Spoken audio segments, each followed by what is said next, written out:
All right, click start stream. I'm just gonna check on YouTube and see if it's streaming. Oh, good. Been so long since I've done this.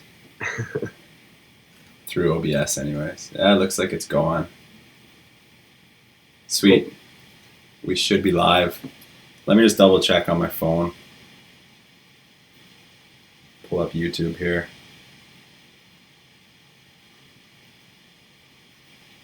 If you guys are in the... Yeah, it looks like it's good. All right, if you guys are in the chat, I'll try to keep my eye on that. But other than that, we're just going to go through... hey, what's going on, man? We're just going to go through week 17 here. I'm going to pull up some of the Vegas lines and stuff. But if you guys weren't watching last, or was it 2 weeks ago when we did a video, it's going to be kind of the same way. I haven't really done my research too much. I've looked into it a little bit. Built a couple lineups, but I don't have all the latest injury news, and I haven't dove too deep into it. I'm planning to do that tomorrow or Sunday morning. So I've got Joe Holka here. Make sure you guys check him out on YouTube and Twitter after this stream. But he's going to run through most of the slate. I'll just kind of fire him some questions. So looks like everyone can hear us in the chat, or at least one guy in there, and I double checked it. So we should be good to go. You ready to go, Joe? I think I might be frozen, man. Let me try and jump out of the meeting quick and jump back in. Okay, cool. Oh yeah, it looks like you're not moving. All right, so just hang tight, guys. We need a, can't see that full chat. Let me see if I can switch that. Someone said we need a Ravens loss. Absolutely, I would love for the Ravens to lose. I don't think it's too far out there, but I couldn't see them losing at home with a playoff berth on the line, but you never know. As a Steelers fan, I'll obviously be cheering for a Ravens loss and a Steelers win. Let's see if we can get Joe back in here. So, what happened here?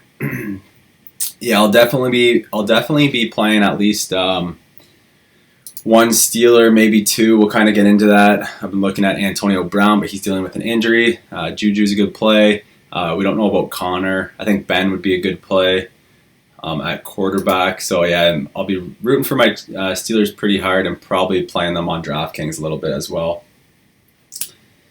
Just waiting for Joe to get back in here. Something happened. Let's see.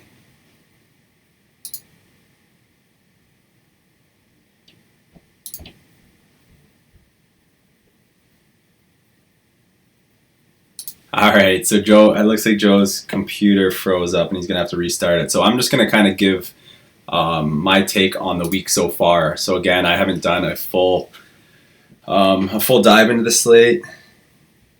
Yeah, sorry, just getting text here from Joe. So I'm going to try to remove him.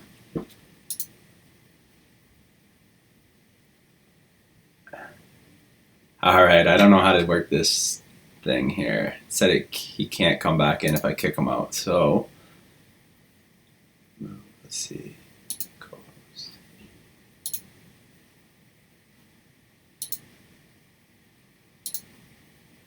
So what I might have to do here is, let's see.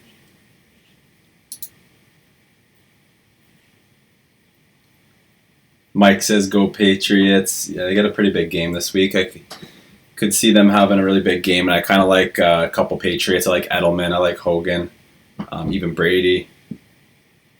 Let's wait for Joe to get back in here. What I might have to do is exit out of Zoom and then start it back up, but you guys should be able to still hear me, I think. Always technical difficulties going live, especially with running a couple different softwares here, so something's usually going to go wrong. Let me end this meeting. I'll stay live here. Hopefully you guys can still hear me. And then what I'm going to do is try to get... Can you guys still hear me, first of all? It's probably a blank screen, but I'm going to start up a new Zoom meeting. I think I should be on there now. Which defense, Bills or Miami? We'll get to defense at the end. Nice, you guys can still hear me. That's good. Am I frozen on the screen? Because it looks like I'm frozen.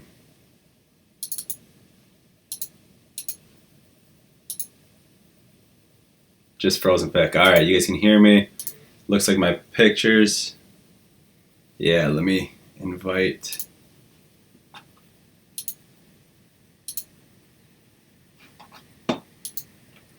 Stuff's not easy. I gotta send Joe the new link to the new meeting. He's texting me right now. Thanks for sticking with us, guys. I probably won't even be able to delete this off the live stream once it goes onto YouTube afterwards. So just skip ahead a little bit and you'll see us live. Text Joe here. Yeah, leave your questions in the chat and I'll try to get Joe or I to answer those questions too. So we got a couple questions already. Yeah, we need a Raiders loss, someone said.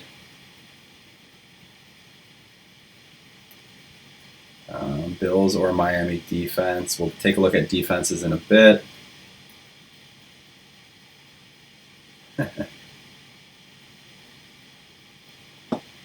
All right.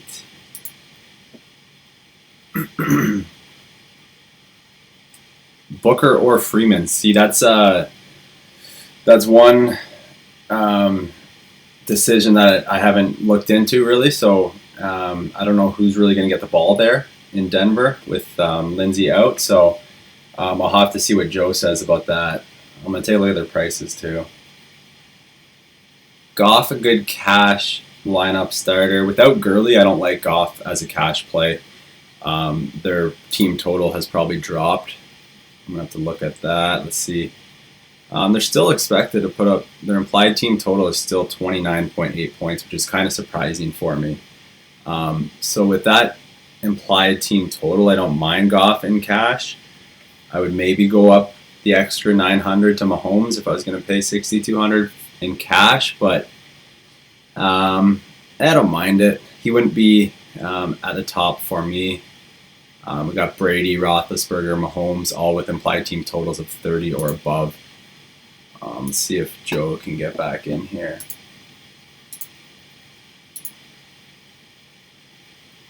All right, so I sent him the meeting link. He should be coming soon. Try to keep an eye on it.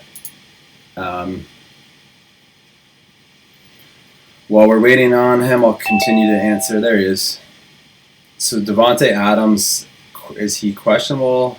Now doubtful? I haven't looked into that yet, so we're going to talk about injuries and stuff in a second with Joe.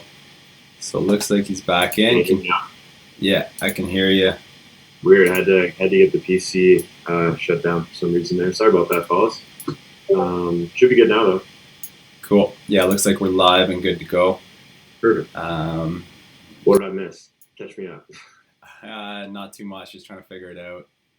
Talked a little bit about the slate. We were talking about quarterbacks there for a second. Someone just asked, so I guess what we can do to start off is just maybe talk about some key injuries. Someone asked if Davante Adams is now doubtful. Do you know the latest update on Davante Adams?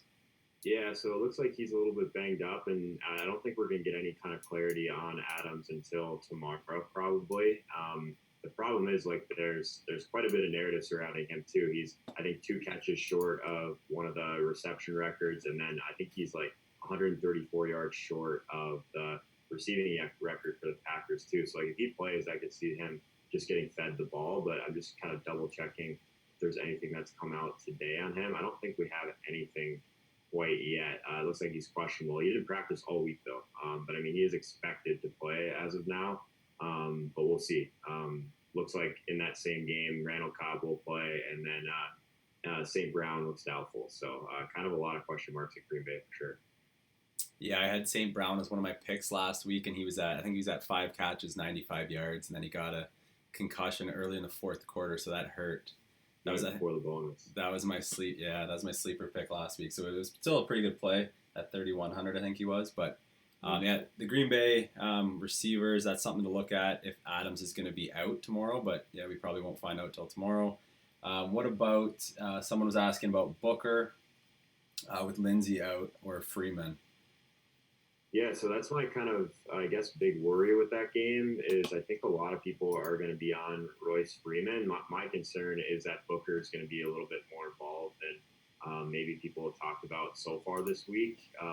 But I mean, that said, at 3,500, if he touches the ball 15 times or so, I still think that Royce Freeman's still a really solid play. Like, I don't know how much you've talked about this week in general yet, but man, week 17 is like such a different animal compared to any other week. It almost feels like a preseason week because there's just so much stuff that we have to sift through as far as news and motivation. Like some of these teams have a ton to play for, some of them do not. And then even like these games, like Denver is obviously out of it, but trying to get a kind of extended look at some of these guys like Freeman makes a lot of sense. It's just we're kind of guessing in a lot of these situations right now. So a lot of times week 17 is one of those weeks where you're rewarded for really kind of digging into some of these news and kind of narrative type things. But it's an interesting one, man. I think that from that perspective, I am a little bit nervous with Booker, but it would make sense for them to try and get an extended look at Freeman for sure.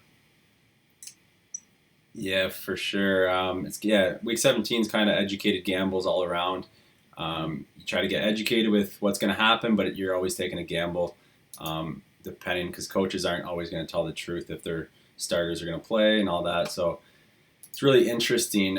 Is there any kind of must play because of an injury or because of someone sitting out in week 17? Is there anyone just stands out big time for a cash game must play almost?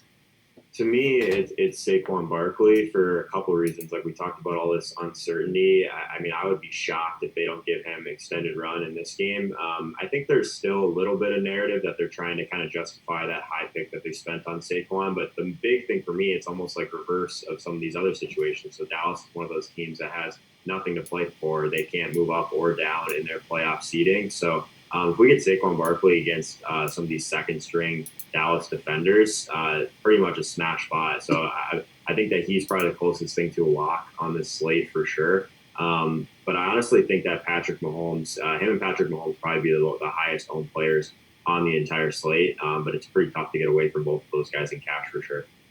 Mm-hmm. So sorry guys, I was just playing with the volume there. Some people are saying it's a little too low, so I turned it up. Let me know if that's good. So as far as the Cowboys, they said they were going to kind of play their starters. Do you know that last I heard they were going to play their starters, but they've said that in the past and they haven't. Do you know where that stands right now? Yeah, it's such a weird thing with Dallas because, like you said, they've kind of gone back and forth over the years of playing kind of players in Week 17. The last I heard that they're completely going to split their quarterback share, so we are going to get some Cooper Rush in this game. I don't think that they're going to give Zeke much work at all. These are the kind of situations that it feels more like guessing to me, and some of these guys are higher priced players, so I would just rather kind of avoid the Dallas team in general. I mean, so if we're just looking at teams that literally have nothing to play for, they're right there. Like they're locked into the number 4 seed no matter what happens. So we'll see. As of right now, I don't think we'll see any of these guys for an extended run. And then another team I wanted to ask you about was the Saints, because if the Saints were going to be playing for something this week, I would be all over them. It would be a huge risk, I think, but have you heard anything? The last I heard they were going to kind of go into it as a regular season game, a normal regular season game. Have you heard anything different there? Yeah, I think that actually changed pretty recently. So Teddy Bridgewater is going to start. There's going to be no Breeze in this game. I think that just came out yesterday, actually, so pretty recently. The one thing that I keep kind of going back to with the Saints is Sean Payton came out earlier in the week and was talking about, it was, I think, 2 or 3 years ago, they had pretty much everything locked up for playoffs, and they ended up playing some of their starters in Week 17, had a couple injuries, and Payton was saying in this interview that it's one of his biggest regrets as a coach just because he felt like he had a Super Bowl caliber team that got banged up in Week 17, and it really hurt them down the stretch. So I don't think we'll see any of these guys. I think it'll be kind of Teddy Bridgewater, some of these guys like Dwayne Washington, Keith Kirkwood, Tommy Lou Lewis. Like they have a ton of bodies, like ton of guys that like just are. It's funny to look at them just because they're like preseason hero for us this year. But yeah, I don't think we'll see any of the main guys for New Orleans. Okay, yeah, I want to get some Saints players in, so maybe I'll have to look at some backups there. Do you know who's the third running back for New Orleans? Yeah, it's Dwayne Washington. So he's at 3K. I actually think that he's super interesting as like a pivot off of Royce Freeman, because we know, or at least we can pretty much project him to see the majority of the touches on the ground for sure. So I think that he's super interesting at 3K. He does that's the kind of play that does a lot to your roster, right? Like, so we can mess around all we want with these guys, kind of around 4,500, 5K or so, but like moving all the way down, like that's the difference between getting up to Travis Kelce versus some of these mid-range tight ends. So yeah, I think that if you're going to pay down for maybe your second slot, third slot at running back, I think that he's at least in play still.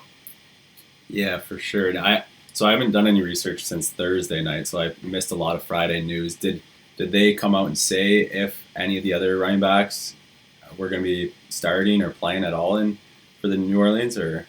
Yeah, I think they only have 3 on the roster right now. So just looking at some of the projections that I have set up for the New Orleans backs, I've got Dwayne Washington at 14 touches right now. And the other guys, I mean, Ingram at around like 7 or 8. So, I mean, it could be one of those situations where it's a little bit spread out. I don't think Kamara is going to really play much at all. But, I mean, if Ingram takes, I don't know, 10 touches away from Dwayne Washington, I guess that hurts the ceiling a little bit. But I definitely think we can project Dwayne Washington touch the ball the most out of the 3 for sure.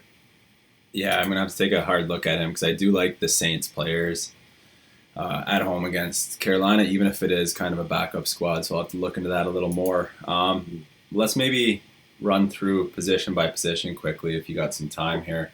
Yeah, dude, I got nothing going on today. Cool. I got about 15. I got another hockey game this week. I got about 15 or 20 minutes, but that should be plenty of time. So I guess for the most part, talking about GPPs, but also looking at cash plays, similar to last week. So Mahomes is up there at the top of the model I'm looking at. He's kind of, what was their implied total? Somewhere around 33 points. He's probably going to be the highest owned in both cash and GPPs. Is there another high-priced quarterback you would look at in cash? Let's go cash first. Is there another guy that high-priced that you would look at? So, I mean, there's 2 guys, and it's a pretty unique situation, right? Because Mahomes is 7,100. I think Ben Roethlisberger still is super interested at 7K. If we're just talking about teams that are motivated, it's weird to talk about the Steelers still in this range, but I mean, they have to win this game, and the Ravens have to lose to make the playoffs. They've lost 4 of their last 5 games. They're kind of on the outside looking in. So I think Pittsburgh's one of those teams that you could say is more motivated than almost any team. So Roethlisberger at home, this team's the 3rd most pass-happy team in the league over the last 3 weeks. Pretty decent matchup at the line of scrimmage. Like, we know that Cincy has been one of the worst defenses in the league this year. Shapes up really well for plays and pace. And I think that Ben Roethlisberger is probably the strongest pivot at the top ends. But it is always nice to kind of get up a little bit of rushing equity, which obviously Ben doesn't have. But I think at the high end, those guys are both really solid. Yeah, I like Ben. Ben definitely for GPPs. I could see him having a big game, putting up a big number at home in an afternoon game. As far as, so there's a couple other quarterbacks, Rodgers and Brady, in play, but as far as going down to kind of a cheaper, maybe lower owned, it doesn't have to be low owned, but maybe a cheaper quarterback for GPP lineups. Is there any of the cheaper guys you're looking at? Yeah, kind of like Lamar Jackson again this week at 5,600. So again, Baltimore is still a team that is at least somewhat motivated. So I think that's still something we need to kind of prioritize for sure. And it's just one of those situations. Anytime you're playing Cleveland, it always shapes up really well for plays. So I think there's going to be a ton of plays in this game. Like, Lamar is someone that he's really hard to pair with any of his weapons. But we know the rushing upside that he has. He's playing him naked at 5,600. You can do so much with the rest of your team. So I'm kind of looking at that in GPPs. The Ravens have to win to make the playoffs. So it's definitely a team that we don't have to worry about them pulling their starters or anything like that. Cool. Yeah, one name I'll throw out there is Blake Bortles at 4,400. Definitely a flyer pick, but he's back under center this week, so that would be an interesting play at that price. I'll just leave that there. That's kind of a GPP flyer pick. We'll move on to running back here. So Chris Carson's actually the top rated in my model. Let me just scroll over here and just check projection. So yeah, Barkley is the projected to be the highest owned. Jamal Williams is right behind him. CJ Anderson's up there at 5,400 with Gurley out. Do you like Chris Carson as much as those guys, or do you like him this week at all? Yeah, Carson's a tough one, right? Because he's basically like a zero in the passing game, and 6,500 seems a little bit too expensive for him. Like he's actually pretty high in my model too, just because of how high his target or his basically his market share is of those rushes, and they are a run heavy team as we know. But I think I prefer going to someone like Jamal Williams or CJ Anderson in that range. Jamal Williams is kind of the guy at around 6K that I'm prioritizing right now. We do have to keep an eye on what happens with Snacks Harrison. He does have an injury, so if he doesn't play, we could get this Detroit defense that was very poor against the run most of the early part of the season. And Jamal Williams played an insane number. I think he played 93% of the snaps last week. 86 of 91 snaps last week, touched the ball 15 times on the ground, got 9 targets. So, I mean, he's not a zero in the passing game.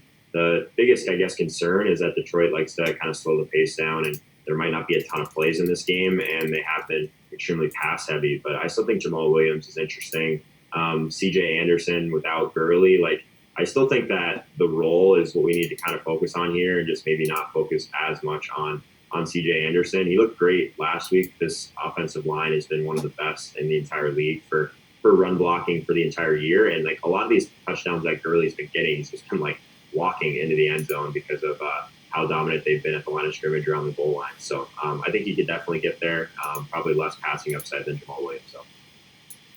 Yeah, just taking a look at his game log, he got 3 targets last week, so I think CJ Anderson would be a pretty good play. Agree with you there. Is there any kind of flyer, maybe not a flyer pick, but kind of a cheaper pick? I was looking at Brian Hill, but Tevin Coleman is going to play for Atlanta.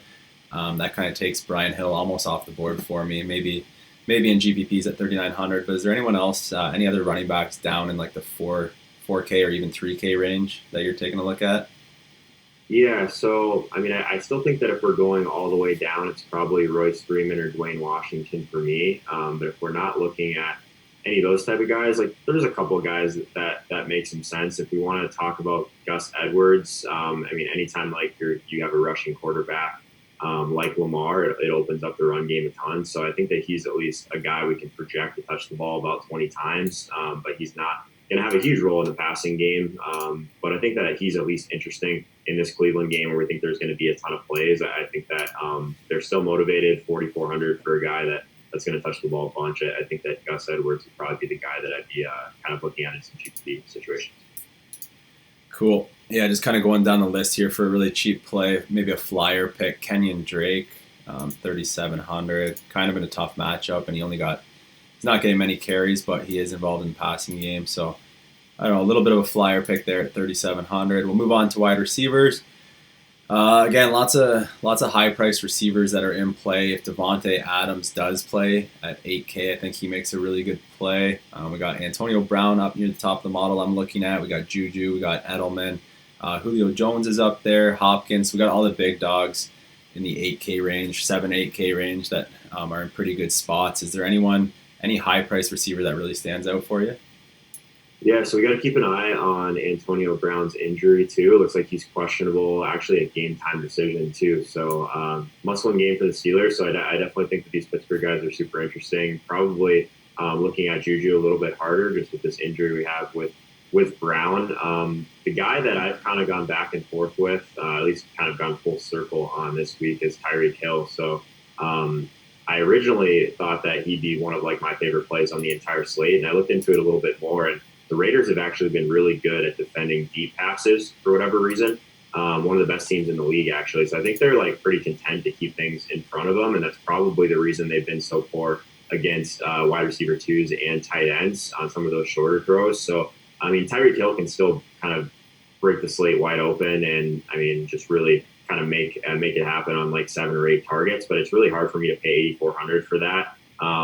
He could still definitely smash this matchup, but I think he carries more risk than people are realizing. Some of these other guys like Devontae Adams in that range. I think if Devontae Adams plays, he's probably my favorite play at the top end. Moving down to someone like Julian Edelman does feel super safe. Like New England's another team that definitely still has a lot to play for. They could potentially, if things break their way, actually clinch the number 2 seed. Kind of an outside shot at the number 1 seed. The Chiefs and the Chargers would have to lose, but so I think that Edelman, if on a slate like this where we don't have a lot of really secure workloads, like if you overpay for Edelman at that price, I still think that he's fine because that's exactly where you want to target the Jets. He's someone that's actually had a pretty decent role in the red zone recently as well. So yeah, I think that Edelman 7,600 probably overpriced, but he's super safe if you're looking at like some single entry or cash type situation stuff. Yeah, I like Edelman for cash at that price. I'm just looking at his game log. 6 of his last 8 games, he's gotten double-digit targets. So kind of a safe play there with Gordon out. There's not many. I'm looking at one of my models here. Not too many cheap wide receivers popping in the model, but I maybe not taken into consideration some of the injuries and some of the news. Is there any kind of almost must play down in the lower ranges, 4 or 5K? There's a couple of guys I think are going to be really popular. I think Chris Godwin at 4,300, like not all the way down there, but against Atlanta, like that's exactly like the kind of play you want to go with there. So there is some concern. I mean, Winston's probably not going to play this entire game. And I mean, Godwin's kind of let some people down recently with some pretty big target games, but obviously dropped a goose egg against Baltimore, had only 1 catch on 10 targets against the Saints. But I think that his price is at a really strong spot relative to, because Deshaun Jackson looks like he's doubtful in this game as well. So I think Godwin at 4,300. If you want to pay like all the way down, there's 2 guys that like really stand out to me. The first one's Kendrick Bourne. We know that we're not going to have a couple of these other San Francisco weapons. Like they're pretty depleted in general on offense right now. Looks like Breda's not going to play. And I mean, you know, the game script's going to be strong. So Kendrick Bourne at 3,800. I think you can probably lock him into about 10 targets at that price. So I'm definitely interested in that. And then looking at Isaiah McKenzie again for Buffalo at 3,700. So Miami's a team that over the last 4 weeks has been pressuring a ton.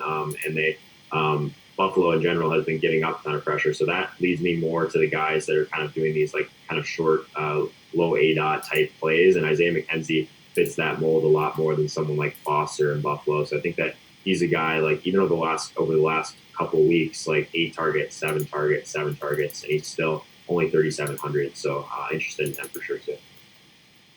Cool. Yeah, I don't really have, I like to throw out GPP plays, but I don't really have any cheap ones off the top of my head. I think I'm going to be paying up as much as I can for receivers this week. Kenny Golladay is someone I'm interested at 6,600. He's got a questionable tag, but it looks like he should be good to go, right? Do you know the news on that? Yeah, so Golladay, it looks like he's kind of trending towards playing. These Detroit guys are tough, like because the pace, obviously. But that said, like Kenny Golladay is basically part of the reason that's basically the entire way they move the ball at 6,600. We're just looking at any of the like weighted opportunity or any market share type stats. He's in the top 3 and he's only 6,600. So decent volume spot for him. I'm not sure how high the ceiling is, but at 6,600, he's one of the top plays in that range for sure. If you have a little bit more salary available, I think I probably prefer Robert Woods at 69 against San Francisco. Pretty similar market share there, but anytime we don't have Todd Gurley, and Goff has really been looking Woods' way a ton recently. Saw him get 2 touchdowns last week. That was kind of the big knock on him this year. He just hasn't been getting into the end zone as much. But his price still is at a spot where his target share makes some sense at 6,900. Yeah, and the Rams, just looking at Woods, the Rams implied team total is still up at over 29 points, closer to 30 points with Gurley out. So I think Woods does make a good play again this week.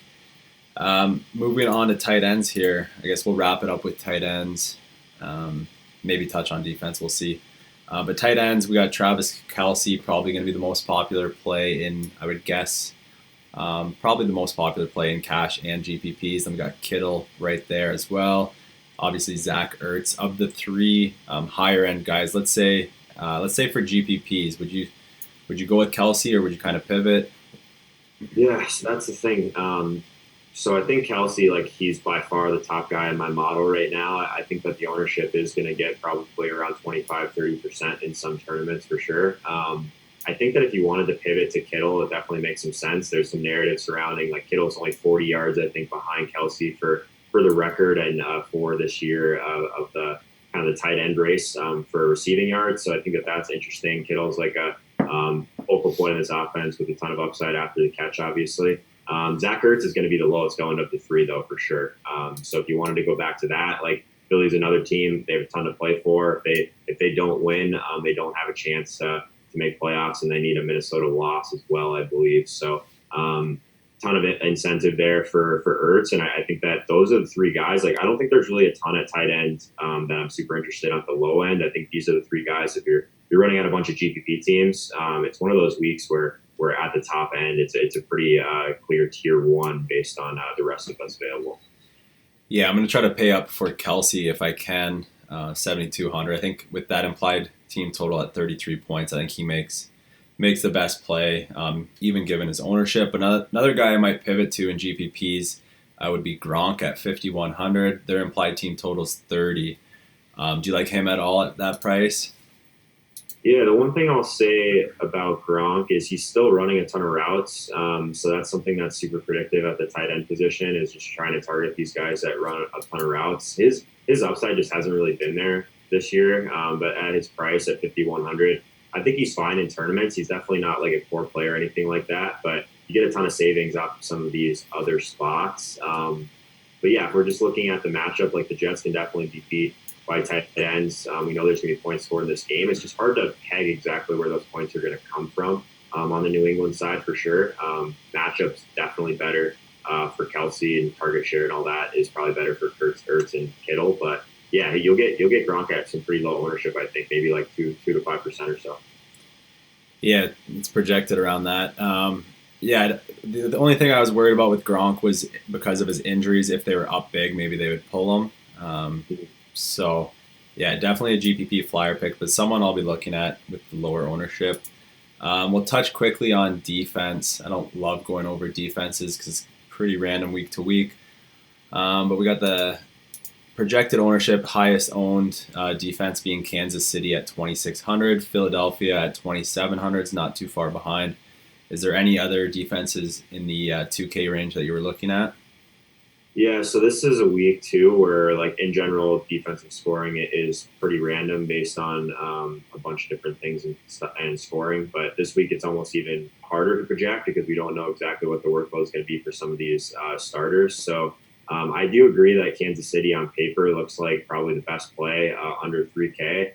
Massive favorite at the line of scrimmage. Like, Oakland's been terrible at both sides of the ball. We know that KC will pressure. There'll be pass attempts from Carr. So I think that it's tough because KC is, I mean, if you're rolling out a Mahomes team, it is negatively correlated with that. So I think that Green Bay is somewhat interesting at 2,400. So another team that's favored pretty significantly in this game against Matt Stafford, who hasn't looked very good lately. But I think if we really want to focus on these teams that have a lot to play for, Minnesota, Philadelphia, I think those are the ones that I'd be looking at under 3K. Both these teams pressure a decent amount. Washington will definitely give up sacks as far as the Josh Johnson side of things. His interception rate actually is the highest on the slate over the past year too. So makes sense that Philly is pretty high owned, or at least projected. But man, defense is really tough this week. It's tougher even than normal weeks, I think. For sure, yeah. Two cheaper defenses I was looking at. You kind of touched on the Vikings. A must-win game for them at home. I think that could be a good play at 2,500. And then Buffalo at 2,700 looks like a pretty good play as well. That's probably going to wrap it up. Let me just check the questions here real quick. Someone asked about DeAndre Hopkins. I think he's in play every week, but what do you think about him for cash? Let's say cash games this week. Yeah, it's scary to play a guy in cash against Jalen Ramsey. Typically, we see like a bigger price discount on Hopkins in this matchup, but he's still 8,100. So I think that it makes more sense to attack that situation when they price him down for that matchup, and they really haven't done that a ton. But if there's one wide receiver out there that has pretty much shown consistently that matchup doesn't matter, it's DeAndre Hopkins. So probably not a cash play, but I think he's a really solid tournament pivot off of some of these Pittsburgh guys, and Vontae Adams definitely has a similar ceiling. Cool. Yeah, not too many other questions. Someone said, is 2 tight end a play for cash? Would you go, so probably not, I guess kind of the cheaper guys are kind of more GPP plays. Would you go with like a Kelsey and Kittle lineup in cash? Personally, I wouldn't, but Yeah, like that's not something I typically do, but I've heard a lot of people talk about the two tight end option this week. In tournaments, I think it's fine because you could still make an argument that both of these guys are underpriced if they were wide receivers. So yeah, I think that giving up a running back slot isn't something that I would typically do in cash games. Probably something that I would definitely not do. But this week is a little bit different. That if there isn't a certain running back play that you would think is really safe, past safe one, you can make a larger argument for it in tournaments, I think, than you normally can. Yeah, I guess week 17 would be the week to do it for sure. Let me just double check. Any other questions here, guys? Someone said Buffalo or Dolphins defense. So we touched on Buffalo a little bit. They're 2,700. Miami's got to be a little cheaper, 2,600 for Miami. So of the two, would you lean Buffalo or?